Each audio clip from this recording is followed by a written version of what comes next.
That's about an inch from the middle of the bullseye. It hit the bullseye, but it's about an inch to the right, which is all right. I'm gonna shoot it one more time.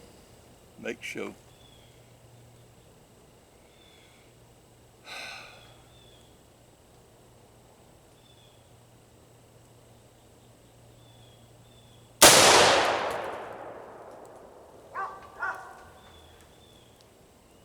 That's about a half inch above the bullseye.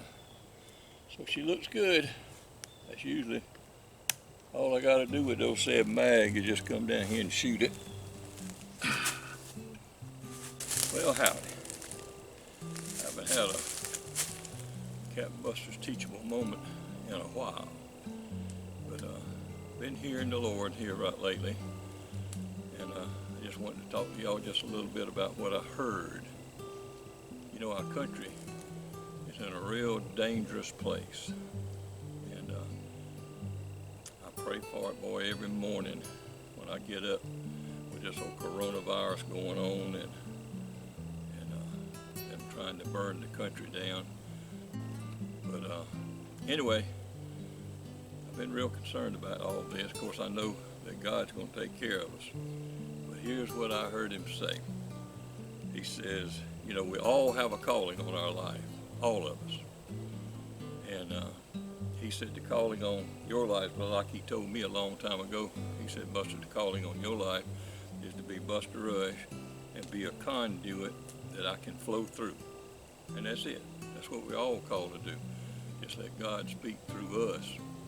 And we need to have our antennas up so we'll know when God has brought some things together for us to say, thus saith the Lord, is what it is. And I'll just tell you a couple of things that happened to me over the last probably 20 years. But how I know that God moved on me to say something to some people, and it turned their whole life around. And now one of them's already in heaven. Well, a couple of them I can think of already in heaven. And I got another one about 85 years old now, and me and him both getting close. But let me tell you about what happened with me. One of them, I was down at Santee, and I'm real outspoken about being a Christian. I want everybody to know I love the Lord and I'm a Christian. And a good friend of mine down there, he was the fish cleaner. He came up to me one day, and I knew he wasn't a Christian, you know, but we were friends. He came up and he said, Buster, I want you to pray for me. I said, what's going on? He said, I've been having some heart problems, and I got a appointment with a specialist here before, I don't know what, about a week or so. And he said, I want you to pray for me. I said, I will be doing that. So I did. And then he came about 2 weeks after that, he came up to me. He said, you pray? I said, yep. I said, but now we got a problem. This is what the Lord led me to say to him, change his life. I said, we got a problem. He says, what's that? I said, every time I would say, Lord, heal Gerald, I said, the Lord would say, who? I said, I don't think the Lord knows you. He said, well, did you give him my address? I said, tried everything. I said, I don't think the Lord knows you. And so about maybe 2 weeks after that, he had gone to the doctor and had all these tests run. And he was dead serious that next time. He come up to me, and the doctors had given him a 25% chance to live because his heart was in bad shape. So he was ready then. So anyway, he got straight with the Lord, got things right. I prayed with him. And about,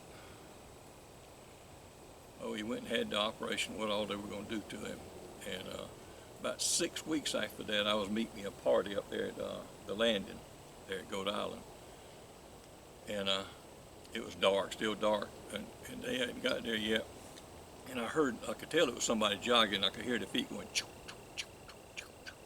I had the window rolled down, so I looked, and here come that man jogging by me.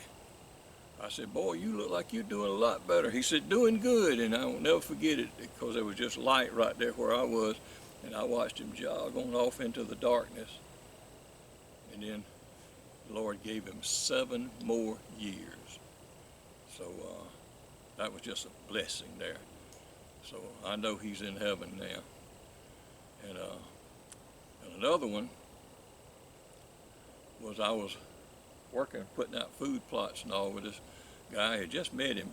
He was from Atlanta, Georgia, but he was down here. And I had worked with him for several days and really liked him, you know. We hit it off real good. And one day, I knew he wasn't a Christian by just listening to the way he talked and all. We were just me and him there working. And so I just all of a sudden stopped and I called him by name. I said, if you was to die right now, I said, would you go to heaven or would you go to hell? And boy, his eyes got big and he said, well, I would hope I'd go to heaven. I said, well, it takes more than that now. So I talked to him about the Lord for a while. And I said, now, I'll pray for you anytime you want me to pray for you. I don't believe in beating people over the head with the Bible. I believe in putting out there what the Lord tells you to say and then leave it alone, let the Lord do the work. So he left, went back to Atlanta, and about, I don't know, maybe a week later we were back over there working again. And I called his name. I said, you ready for me to pray with you? And boy, the biggest smile you ever seen come on his face. He just lit up. And he says, I've already done it. I said, really? He says, yeah. He said, let me tell you how it happened. He said, I was eating breakfast with 2 friends of mine, and he said, I was thinking about what you had said to me. And so they were in a restaurant now. And he said, he just closed his eyes right there and asked Jesus to come into his heart. He said, I asked Jesus to come into my heart. He says, and he did. And he did. Man, it changed his life. So that's what I say when I say have your antenna up, because when the Lord opens the door, he's going to give you the words to say. And just remember, make Jesus number 1 in your life. And let's pray for our country. You know, 2 Chronicles 7:14, if I can quote it, I'll be close.